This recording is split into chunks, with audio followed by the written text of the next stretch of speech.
Sathyam Sivam Sundaram, Volume 3, Chapter 3, The Awakening Continent. When he saw a sad face or heard a groan of distress, he stood for a moment, waved his hand gently, created for the person the divine cure. He went up to the lines of standing Africans on the margins of the assembly. He held many by the hand and brought them himself into the shade among the others, so that they may sit in comfort. I have resolved to unfold the people of the world in the fostering care of universal love, as laid down in Vedas. For the world is my mansion, and the continents are the halls therein. I have come to inscribe a golden chapter in the history of humanity, wherein falsehood will fail, truth will triumph, and virtue will reign. Character will confer power then, not knowledge, inventive skill, or wealth. Wisdom will be enthroned in the councils of nations. Do not be misled. It is not my purpose to strike men dumb by the display of miraculous might. I have come to confer the boon of blessedness, the benediction of bliss, as the reward for genuine spiritual endeavor and to lead mankind into liberty, light, and love. With those words, Baba concluded his revelation of himself and his mission on earth, which thrilled 1,700 delegates privileged to listen to him. On the last day of June, barely 50 days after this announcement, Baba emplanned the Boeing leaving for East Africa from Bombay. This was his first voyage beyond the confines of India, that is to say, accomplished physically, announced in advance, and undertaken with members of his entourage. He was going to the infant republics of a continent that was just emerging into the dawn. He was to confer courage and consolation, to knit hearts and quicken the circulation of love. Baba always rushed to where aspiration calls or anxiety grabs. The citizen of Bombay, at a mammoth public meeting convened at Dharmakshetra, bade him farewell on the 29th of June. Later, at the airport, crowds spilled over the terrace, pushed through to the tarmac area in thousands, and used every atom of enthusiasm to cheer him as the plane took off. Flying at 590 miles an hour at altitude of over 35,000 feet, Baba was busy in the Boeing, granting the passengers, many of whom had boarded the flight on purpose, signs of grace such as autobiographing a book or photograph, materializing a handful of curative ash, or furnishing illuminating answers to solve personal problems of every kind.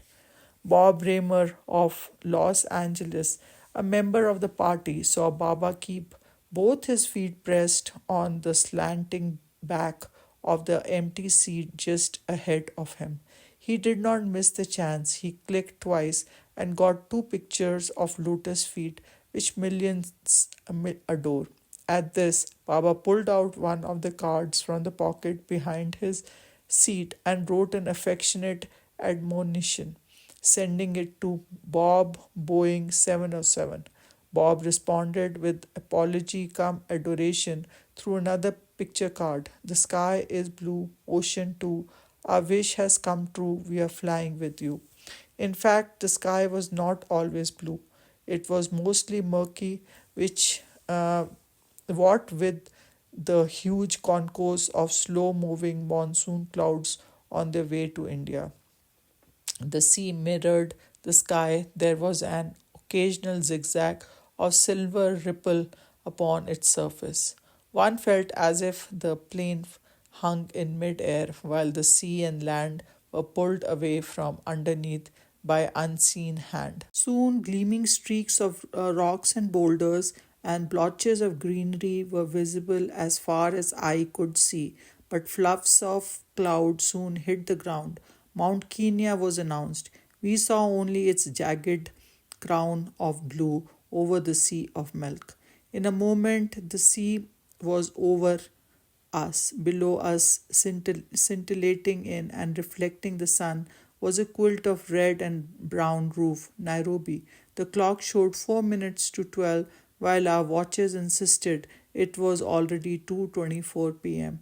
Baba at the door was greeted, Nandalala, Yadu Nandalala, spontaneously from yearning hearts of thousand perched on all available vantage points, while we were of party waded past the counters and through the corridors, filling forms and having certificates stamped and signed, climbing over the routine hurdles.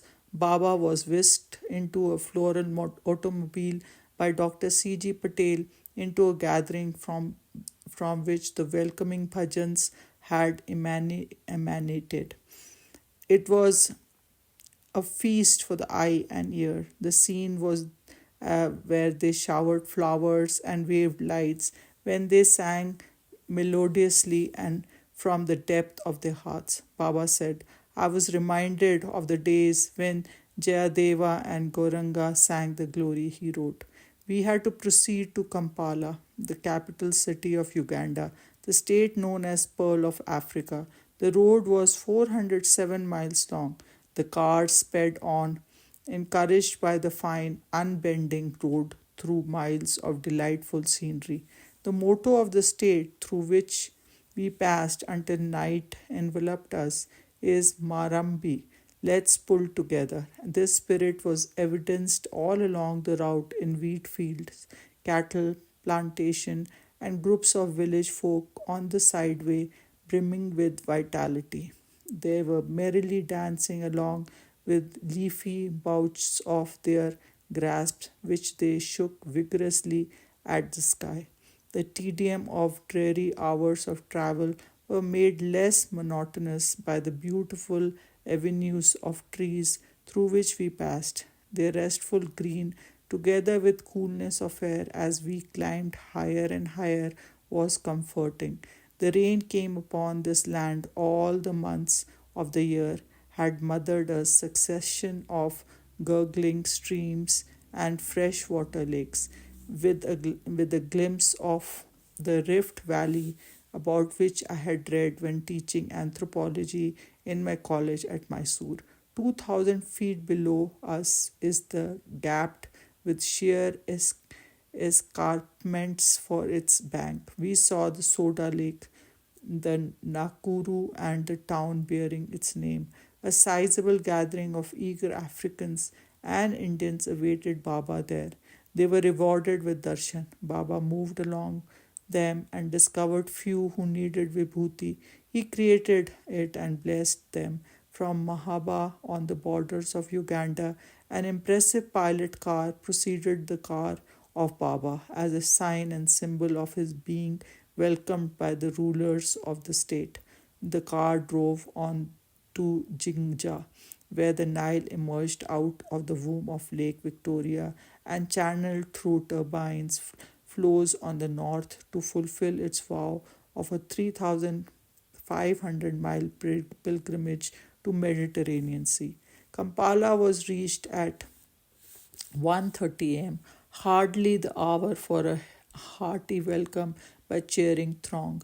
But Baba is a category by himself, wildly waving banners of silken welcome stretched across the street. Every few yards, a floral arch, someone of the party counted exactly 108, beamed with light as Baba passed through. Outside Dr. Patel's bungalow, 2,000 people continued their bhajan, singing with unabated ardor in the hope that Baba would give them the coveted darshan. Now, and Baba did not disappoint them. Alighting, he walked slowly amongst them, feasting the eye and delighting the heart. Their restraint and reverence were exemplary. Never had Kampala yearned so excruciatingly for daybreak as on that night, for the city knew that Baba had arrived and would be granting darshan when the sun rose. Baba came out early next morning. He stood facing the unprecedented, massive gathering. He moved lithe and lovely along the passage between barricaded blocks of people, showering upon everyone his supreme compassion. When he saw a sad face or heard a groan of distress, he stood for a moment, waved his hand gently, created for the person the divine cure. He went up the lines of standing Africans on the margins of the assembly. He held many by hand and brought them himself into the shades among the others, so that they may sit in comfort, listening to community singing of the bhajans. We felt that those were the devotees who prevailed upon Baba to fly across the sea and give health and happiness by his personal ministration. I have no need to see places. I am everywhere always, Baba told us. You may drive around. I have work. I have my work for which I have come.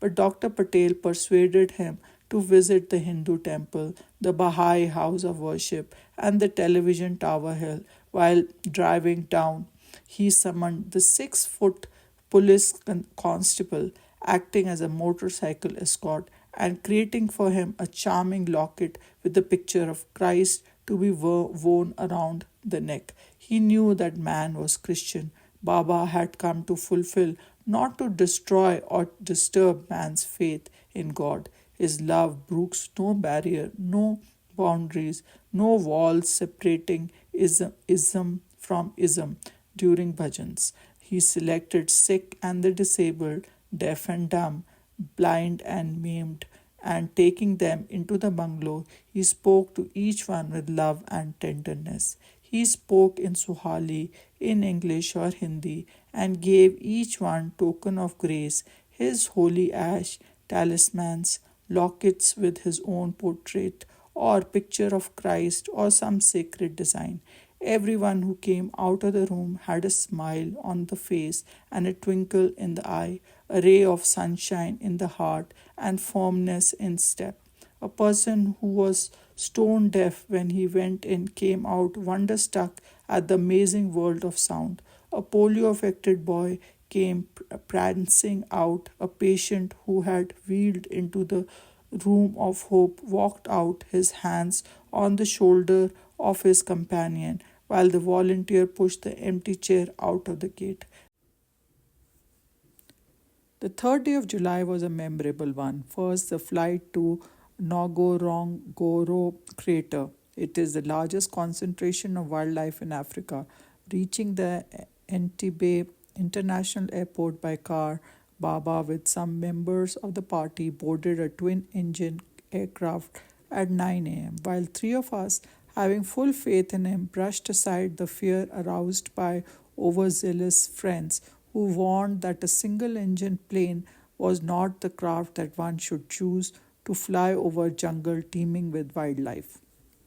We followed Baba in that frail super wagon piloted by a veteran Britisher who oozed confidence all the time. For an hour and a half, we flew over the immense inland sea of freshwater Lake Victoria, which the Nile attempts in vain to drain. We could see hundreds of gazelles, zebras, wild beasts, while our vehicle flew slowly over the Serengeti National Park. The crater is a huge circular plain over 127 square miles of grassland, bush, and forest, sheltering large masses of wildlife. A few Masai manyatas, stock full of fat cattle, were to be found in this fantastic milieu. As we drove from the airstrip to the crater launch, a family of wild elephant received with a gentle flapping of broad ears and an array of ivory tusks gleaming in the pre-noon sun. The Land Rover took us into thick shoals of wild buffalo, zebras, and gnus. Soon we entered the haunts of the Simba. From within the safe of the car, we admired a heavyweight male yawning on a mold and very nearly ran over a pair of fat females having their sister amidst the grass. We came upon more such families, and soon they endeared themselves to us. Baba had come to bless them, we felt. Rising up almost from nowhere, a stately dowager lioness walked majestically towards a group of sleek giraffe. This onset of danger was communicated to a long necked fraternity by some birds, and they, in their turn, alerted the buffalo, zebra, and gnu. In a few seconds, they disappeared into distance, and the distinguished lady stood sniffling the empty air. Baba drew our attention to this demonstration of mutual service. He said, "Man is highlighting the advantages of competition and the struggle for survival, but the beast is teaching him cooperation and service as the ideal means for survival." We took off from the crater at 4 o'clock in the afternoon, and when we neared Lake Natron, the plane flew perilously over a newly formed volcano, emitting incense to the god of fire. Our mini wagon hovered a while, awaiting a signal from the airport over the Nairobi National Park, giving us a bird's eye view of giraffe and ostriches before landing at Embakasi. Baba's car crawled through the crowded roads of Nairobi to the park where he was to address his first public meeting in Africa. The rush of listeners was without parallel in annals of Kenya, for no visitor until now had such universal appeal. People loyal to a single faith or to all faiths, skeptics, sadhakas, scientists, and spiritualists, men and women from all walks of life were there, filled with eagerness to see him, hear him, and if possible to be accepted by him. Baba built his shrine in every heart with brick of truth and mortar of love. His discourse stressed that each human being, in fact, each being, was a spark of divine effulgence, a wave of the divine glory. He advised all to see beneath the skin, within the physical, mental, and even intellectual encasements. This habitation of flesh and bone, of fear and feeling, of doubt and desire, is the residence of one indivisible or pervading God. Baba knows that this vision is the strongest basis and the purest means of ensuring racial and regional harmony. Baba returned to his residence and blessed the enormous gathering and that surged around it. Later, he sat before the television set, which some members of his party were seeing for the first time. The program was then on the led to a discourse by Baba on evil sown by the medium. Baba said that it blunted the higher impulses and activated the lower. The aim of the sponsors is to bring more and more people before the receiver, so standards get more and more vulgarized, and this valuable instrument of education is reduced into television, telepoison, he said. Baba is a relentless opponent of film, comic strips, and horror serials and that sow the seed of sensualism, anarchy, greed, and bloodthirstiness in virgin minds. Nairobi is the only city in the world which has suburb owned and inhabited by lions. It awakens every day to full and free roar of these regal cats. On the 5th July, early in the day, we went into the national park and proceeded to the hippo pool. There was a busy school of these monsters and also few crocodile basking quite near. This led Baba to point out to show us how the beast is wiser than man in art of living. We slaughter our own kind for the greater glory of ourselves, he said. While driving back from the pool, we saw two magnificently manned lions, three well-groomed lioness basking indolently in the sun. They did not wince at all when a dozen cameras clicked. Instead, they preened themselves like stars surrounded by fans. We also watched many ostriches and giraffe hurrying in uncouth haste to some mysterious rendezvous. After lunch, Dr. Patel took Baba and party in the car of Nanyuki, 64,000 feet above sea level, a town where if you have poetry in you, you can experience the thrill of foot in the southern hemisphere and other in north, for the equator passes through the place. In fact, a hotel here boasts that the line passes through its veranda. The road of Nanyuki showed us coffee and sisal plantation, thatched huts of the Kikuyu peeped furtively at our car.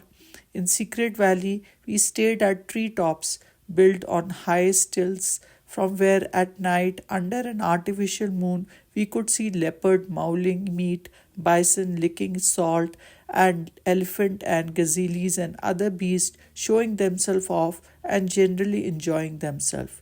It was Thursday, so Baba turned us away from elephantine fantasies and antics of animals. He took us instead into jungle of our own mind and described how the wild beasts sheltering there should be trapped. He told us about the discipline that can quieten and domesticate them. Suddenly, with the circular gesture, he created a jewel with the imprint of his portrait and placed it in the hands of the person sitting by his side. Here, wear it. From many years you have longed for it. Then turning to us, he said, "Oh, each of you wants something, don't you?" And the hand waved again.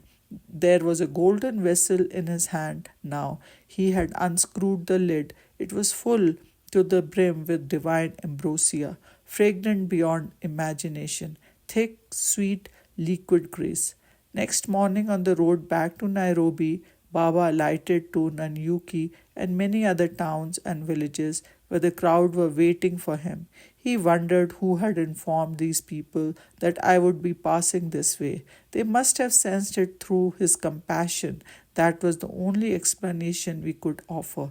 About noon, Baba and others boarded the waiting aircraft flying over the Rift Valley, the famous Kenya highlands, and the inland port of Kisumu on Lake Victoria reached Mbite.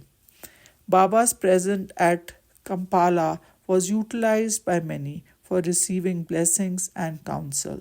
The High Commissioner of India, Sri K.P.R. Singh, the Chief of Staff of Uganda Army, General Idi Amin, the Minister of Defense, Mr. Onama, Minister of Information and Broadcasting, Mr. Ojira, Minister of Internal Affairs, Dr. Bataringaya, Inspector of Police, Dr. Ortega, and other African leaders met him at Dr. Patel's residence and obtained a glimpse of the glory of Baba.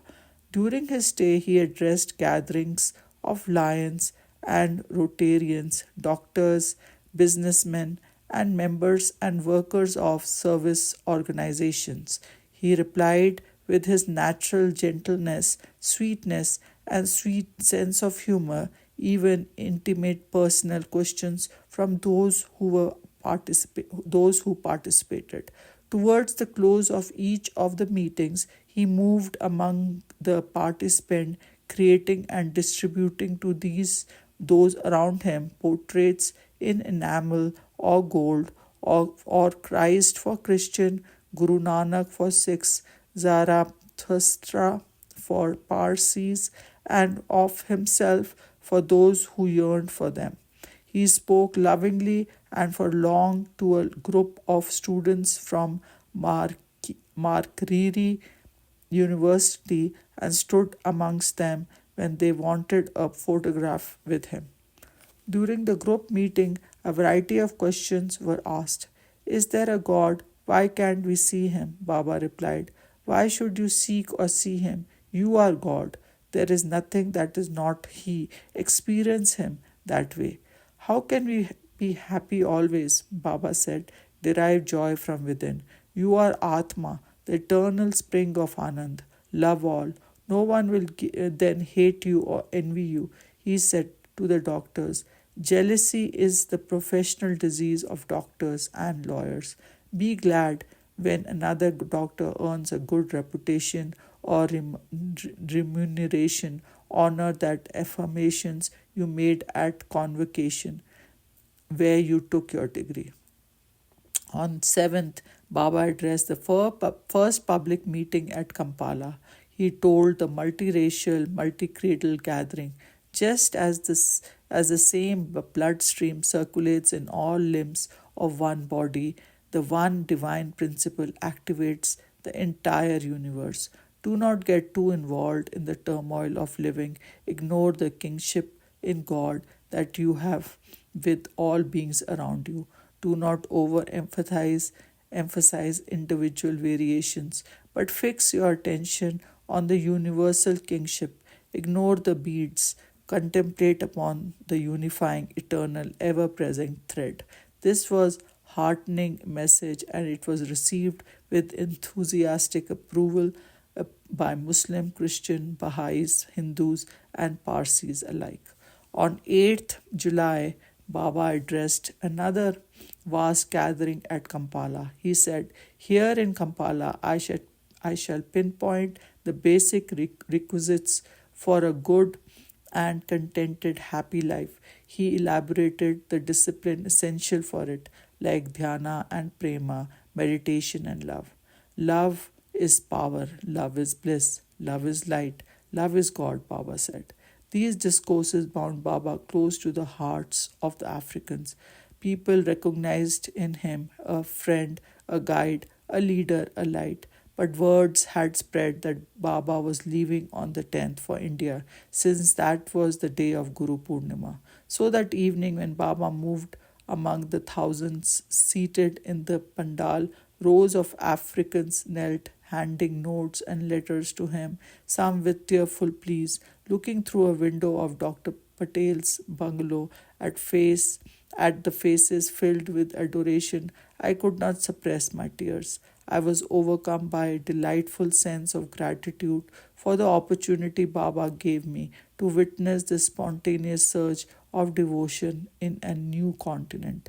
I was awakened from my reverie by light tap on my back from Baba, who inquired, "Why the tears?" The notes and the letters were filled with sorrow, for Africans had learned that Baba planned to leave for Bombay on the 10th. "Father, do not leave us so soon," was the plaint in every prayer.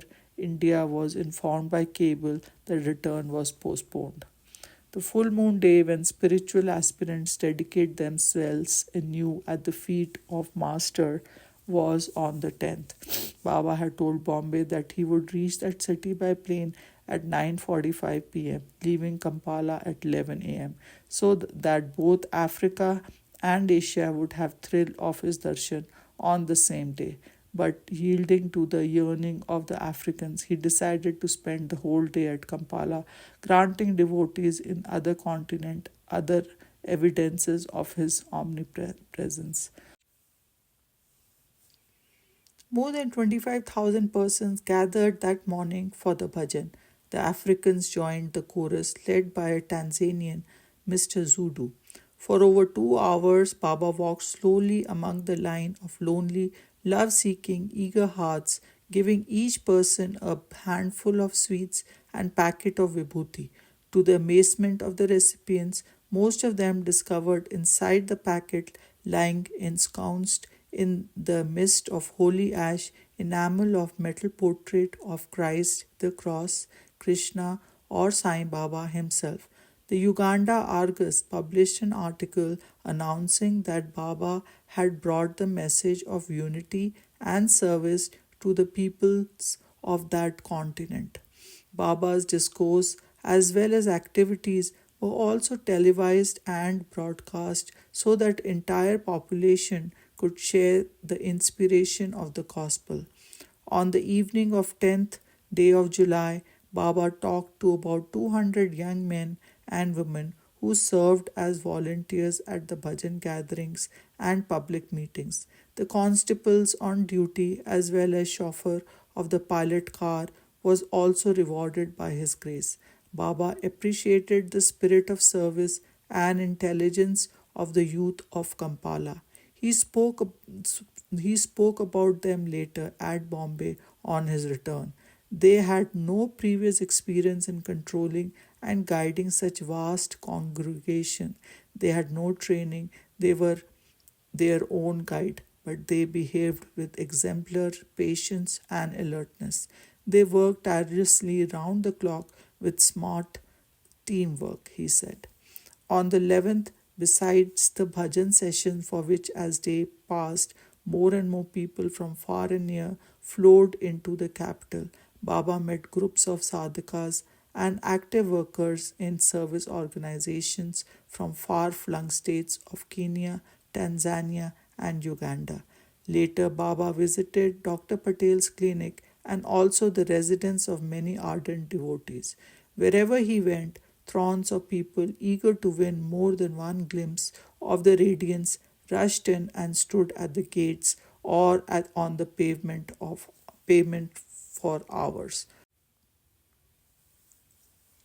On the 12th, Baba proceeded to the Mushichen Falls National Park, one of the most beautiful and fauna stocked regions of East Africa. The straight road leaping over the shoulders of series of hills tempted the person who was at the wheel of our car to race and overtake every car that moved in front. We were catapulting so fast that a sudden turn of the road found the car rolling madly over and over and finally coming to rest on its jammed wheels in agonized silence. Baba's car had gone on beyond Masindi, which was some 30 miles distant. He said to the people in his car, "The second car has trouble. They will resume their journey in a taxi." We four were thrown against the roof and floor, receiving knocks, bumps, hits, and cuts we did not know where. The man at the wheel fell out. The friend on his left struggled to open the stuck door with his uninjured left arm. The cushion from the back seat was on my head, wedged between it and the carved in top. I found myself sitting astride on chest of my companion, with blood trickling on his shirt from a long gush upon my forehead, caused by my glasses getting broken there when I knocked myself against I do not know what. The third car came up in utter bewilderment, and friends gently pulled us out. There was a hospital right where car had presented us with this surprise item. um, Kasturi Falls, not included in the original program. I went in there on my own despite the bleeding gush, the black eye, and the cut on the left leg, the huge bump on the right.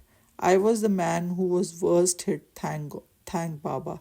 The entry as made by the African doctor on the hospital OP form, which I still have, though it is clearly printed thereon, this form is property of the hospital, is dated 12/7/1968, name Kasturi OP number 11112/68, diagnosis minor cuts, Baba's Grace, treatment surgical toilet injection antitoxoid 1500. I lived to laugh at myself for so helplessly bouncing inside a speed intoxicated car and landing on my neighbor's chest. Speed goeth before a fall. Baba always advises start early, drive slow, reach safely. The fatal corner in front of the hospital I shall remember until memory lapses. The name of the place is as potent as a charm, its charisma is remarkable. Repeating the name might avert the future automobile misadventures for me. Naka Songola, this is the word for the place. It is thaumaturgical polysyllable.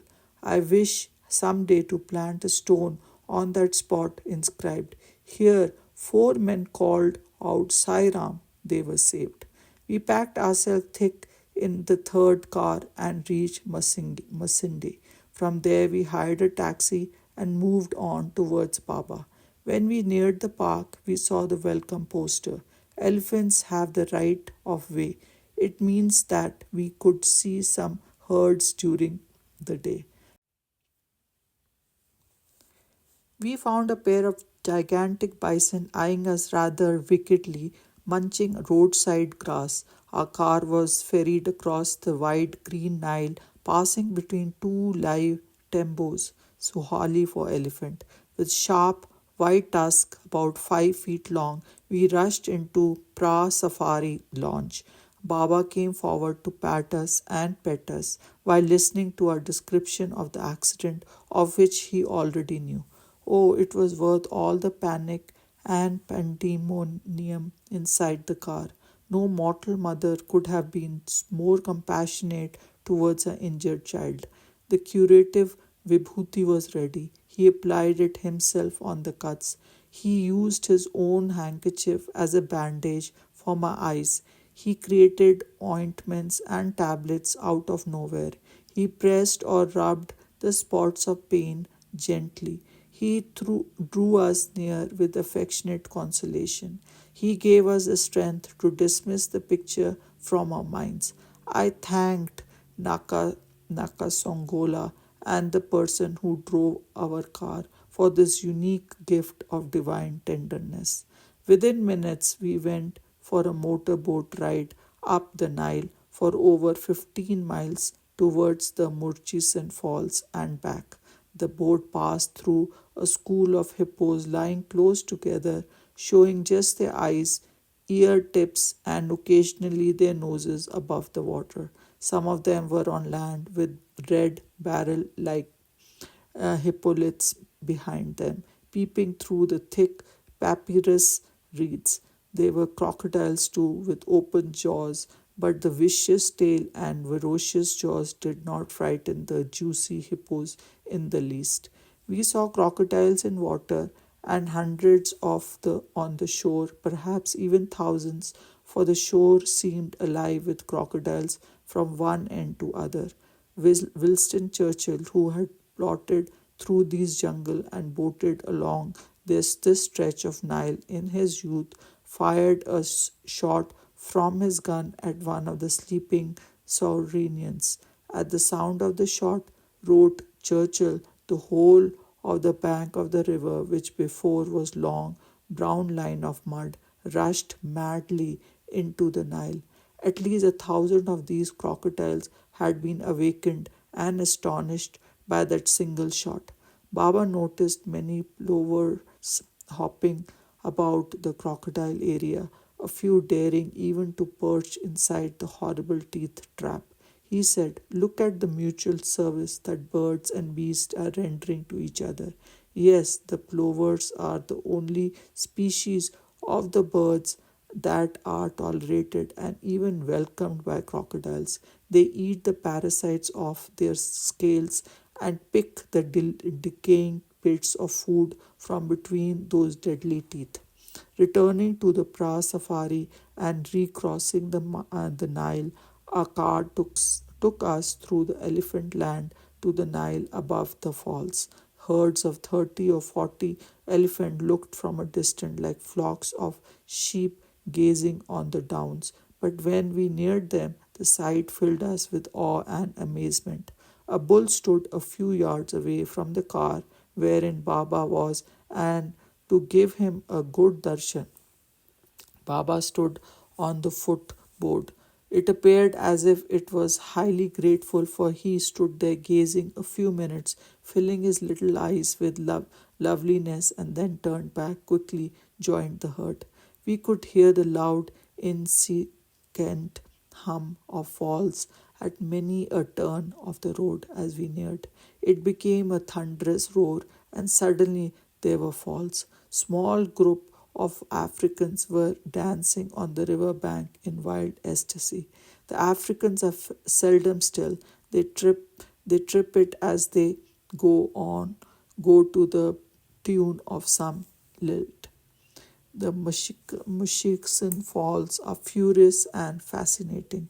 Mile the Nile came foaming and rapid down a continuous stairway until the bed contracts suddenly into a gap in the rock barely 6 yards wide. Through this staggering portal, the tremendous river is shot in the single jet down a depth of 160 feet into a chasm of terror and beauty. Baba was happy that we could see the sublime scene. Bob Raymer got a series of lovely pictures of Baba before these waters, returning to Masindi through a road rendering slushy with thick shower of rain. We had to slacken speed to avoid skidding. Elephant crossing the highway were another cause of delay. From Masindi, we proceeded to Kikondo, 80 miles away, where a bhajan mandir in authentic Afro architectural style built by a devotee was to be inaugurated. It was a large estate growing paddy, sugarcane, and bananas. The mandir was full of squatting African laborers who venerated Baba as the god man from the east. Baba sat on a special seat arranged for them, but soon he was amongst the kisans creating and distributing sweets and curatives. He told the gathering of Africans and Indians that man alone among the animals had strayed from his allocated task. The rest stuck to their dharma, whatever the obstacle. The tiger will never stoop to eating grass. Elephant can never be tempted to have meal of fish or flesh. But man, the crown of creation, is groveling in the mire of bestiality and withal, proud of it. Kampala was reached at 1 p.m. Lateness of the hour only whetted the appetite of thousands for darshan who were waiting there busy with bhajans. Baba gave them much coveted gift, walking among them and standing on the decorative dais long enough to satisfy them. 13th of July was a day of growing gloom, though everyone had the chance of darshan, samparshan, sambhashan, seeing, touching the holy feet, and listening from Mawasa, Darussalam, Mombasa, Eldoret. People came to persuade Baba to visit their place. The mayor of Kampala pleaded for a short extension of the stay. Baba is always everywhere. He reveals his presence to all who call on him, or even to many who are unaware that God is amongst them for their sake. So for Baba, there is no going or coming, no arriving or leaving. Still, the physical presence wins such indelible loyalty that one feels and often without it. On the 14th, hours before dawn, half of Kampala was at Dr. Patel's door. Streams of cars and planes brought Jajinja, Mabale, Kakira, Kabale, Ikaye, and Kapila, where Satya Sai Seva Smitis and Bhajan Mandalis were active. I have no desire to stun or shock people into submission or adulation. I have come to install truth and love in human hearts, Baba declared. Therefore, thousand prayed that he should stay on, or if that was not possible, at least come again very soon. When he got into the car, even the hefty constables on duty, keeping back the surging rows of citizens, wiped the tears streaming from their eyes. Baba patted their backs, but that only sharpened the pang. The road to Entebbe was choked with cars, trucks, scooters, and cycles. The East African Airway plane, which was to take Baba to Nairobi, where India International Boeing was waiting, developed a small trouble while moving on the runway. So Kampala got a bonus of 2 more hours with Baba on its soil.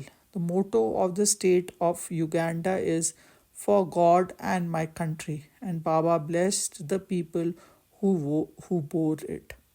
Nairobi was reached at 2:30 p.m. and thousands who acclaimed the plane were rewarded by a quick darshan, since the delay prompted the airport officers to lead the Boeing on its way immediately. We flew over Ethiopia and Somaliland, feared across Red Sea at a height of over 2 miles and a half, and landed at Aden at 5:15 p.m. Bombay was 1910 miles away, 2 hours and 40 minutes ahead. Though Baba did not disembark and though the date of the flight had been postponed while at Kampala, we were surprised to find a long line of devotees and admirers, Indian and Arabs, filing into aircraft and touching the lotus feet. Baba spoke to them with sweet affection. He created holy healing ash for their sake. At 12:45 a.m. Indian Standard Time, the plane, which had the unique good fortune of carrying the most precious cargo that the world offers in this age, touched ground at Santa Cruz, starting off a chorus of jayas from over 10,000 quickly pounding hearts. On the 15th, Baba addressed a mammoth gathering at Dharmakshetra, which was presided over by Dr. K.M. Munshi. Dr. Munshi could not suppress his tears of joy and gratitude when he said, I was pained to see around me the quick decline of faith in God and earnestness in religion, and I was on the brink of despair when I contemplated the future of this ancient land. But as I took upon Bhagawan Sri Satya Sai Baba and witnessed the transformation he is effecting in the hearts of millions, I am heartened and happy. Baba declared that racial conflict and animosities spring from sheer ignorance of the basic brotherhood of man. He related heart-rending story of Karna, the eldest of Pandavas. His mother cast her firstborn into Ganges. It floated downstream and was rescued by a charioteer who fostered the child as his own. He took him to the court of Kaurava cousins who had vowed eternal vengeance on Pandavas. Karna grew up as the very right hand of Kaurava group. The Pandavas hated him and fought him, determined to destroy him no matter what the cost. They succeeded at last. It was only then that they learned that Karna was their eldest brother, born of the same womb. Oh, how they lamented, repented, and cursed themselves. All men are brothers. They owe love, service, reverence to one another, but they are not aware of this truth, and so they hate, they fight, they kill, they poison themselves by revenge. Triumph over another is only another name for self humiliation, Baba said. It was this truth, this unity, often misunderstood as diversity when seen through ego glasses, that was propagated by me in East Africa, declared Baba. The people whom I met there and those who listened to my discourses and talks had a glimpse of reality, upon which the waves of joy and grief, of gain and loss, of travail and triumph alternatively rise and fall. Many of them told me that vision of Indian sages alone can save them and fill the heart with peace. The splendor of the genuine culture of India will spread in this manner from continent to continent, from country to country, from community to community, continuously in the days to come. That is my task, that is my will, he said. Months later, a Muganda teacher wrote from Africa, Baba, redeem me, deliver me from grief. One of my best friends was fortunate to touch the hem of your robe while you walked near him. He directed me to pray to you and to save myself from sorrow. An aspirant from Mukono wrote, O Lord, give me the strength to forgive those who harm me. Make me forget the injury I receive from them. A Roman Catholic from Sierra Leone writes, many of his teaching I have inscribed in a little notebook, and I often refer to it when I am in need of consolation or guidance. Some day, if it is his will, I may have good fortune to come to Prashanti Nilayam, or perhaps it may never be, but I shall continue in my own way to try to cultivate an ever increasing awareness of God. These are intimations of wonderful transformation of surges, the sublimation of impulses, inclinations, and attitudes, the touch of his robe or the touching of his feet, a chance perusal of a book by him or about him, a word or two from him, or a grateful acceptance of a glance from his eye can bring about in man. May the light of His love illumine our hearts too, and may the whole world shine in that eternal effulgence. Om Sai Ram. End of chapter 3.